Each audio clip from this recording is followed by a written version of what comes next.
ওয়ালাইকুম দর্শক, জানিয়ে দেব আজকের আন্তর্জাতিক বিশেষ সংবাদ। ইসরায়েলের বিরুদ্ধে দীর্ঘ যুদ্ধ চালিয়ে যাওয়ার ঘোষণা আবু ওবায়দার। গাজায় ইসরায়েলের বিরুদ্ধে যুদ্ধের 1 বছর পূর্তি উপলক্ষে এক বিবৃতি দিয়েছে হামাসের সশস্ত্র শাখার মুখপাত্র আবু ওবায়দা। বিবৃতিতে ওবায়দা উল্লেখ করেন, তারা ইসরায়েলের বিরুদ্ধে এই দীর্ঘ ক্ষয়িষ্ণু যুদ্ধ চালিয়ে যাবে। হামাসের হাতে থাকা বন্দীদের বিষয়ে ওবায়দা বলেন, যখন বন্দীদের কথা আসে, আমি দখলদারদের এবং বন্দীদের পরিবারকে বলতে চাই, 1 বছর আগে সমস্ত জিম্মিকে জীবিত মুক্ত করতে পারতেন, কিন্তু নেতানিয়াহুর উচ্চাকাঙ্ক্ষা সবসময় বন্দী এবং বন্দীদের পরিবারের আকাঙ্ক্ষার বিরুদ্ধে ছিল। তিনি বলেন, আমরা প্রথম দিন থেকে বন্দীদের নিরাপদ স্থানে রাখার সিদ্ধান্ত নিয়েছিলাম, কারণ আমরা আমাদের ধর্মের নিয়ম এবং মানবতার নিয়ম মেনে চলি। বন্দী বিনিময়ের জন্য আমরা তাদের নিরাপদ স্থানে রাখছি। গত বছরের 7 অক্টোবর হামাসের হামলায় কমপক্ষে 1139 জন ইসরায়েলি নিহত হয়েছিল এবং 200 জনেরও বেশি লোককে অপহরণ করেছিল হামাস। গাজায় 2023 সালের অক্টোবর থেকে ইসরায়েলি হামলায় কমপক্ষে 41,909 জন নিহত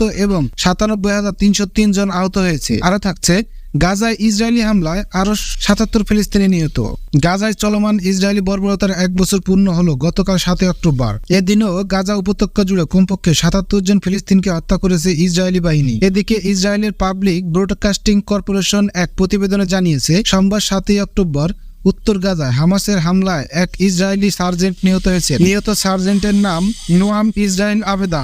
প্রতিবেদনে বলা হয়েছে, 20 বছর বয়সী সৈনিক তেল আবিবের ঠিক উত্তরে ইসরায়েলের মাকদিমা জোরানপাড়ার বাসিন্দা ছিলেন। ইসরায়েলি বাহিনী জানিয়েছে, গাজা যুদ্ধে 1 বছরে তাদের 729 জন সেনা ও 67 জন কর্মকর্তা নিহত হয়েছে। গাজায় 2023 সালের অক্টোবর থেকে ইসরায়েলি হামলায় কমপক্ষে 41,909 জন নিহত এবং 97,303 জন আহত হয়েছে। গত বছরের 7 অক্টোবর হামাসের হামলায় কমপক্ষে 1139 জন ইসরায়েলি নিহত হয়েছে বলে এবং 200 জনেরও বেশি লোককে অপহরণ করেছে হামাস।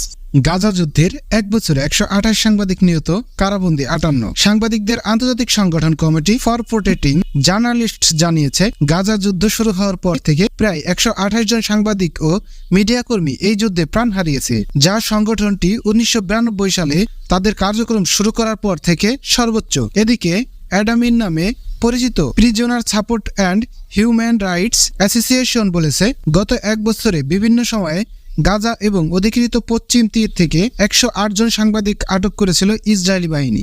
সংস্থাটি জানায়, এখনও অন্তত 58 জন সাংবাদিক ইসরায়েলি হেফাজতে রয়েছেন, যার মধ্যে 6 জন মহিলা সাংবাদিক। তাদের মধ্যে গাজায় 22 জন সাংবাদিক রয়েছেন যাদের পরিচয় নিশ্চিত হওয়া গেছে। অ্যাডমির জানায়, অন্তত 16 জন সাংবাদিক কোনো না কোনো ধরনের অভিযোগ বা বিচার ছাড়াই প্রশাসনিকভাবে কারাবন্দী করে রাখা হয়েছে। গত বছরের 7 অক্টোবরের পর থেকে শিশু ও মহিলাদের বিরুদ্ধে সহ সব মিলিয়ে আটকাদেশ জারি করেছে ইসরায়েলি কর্তৃপক্ষ। গাজায় 2023 সালের অক্টোবর থেকে ইসরায়েলি হামলায় কমপক্ষে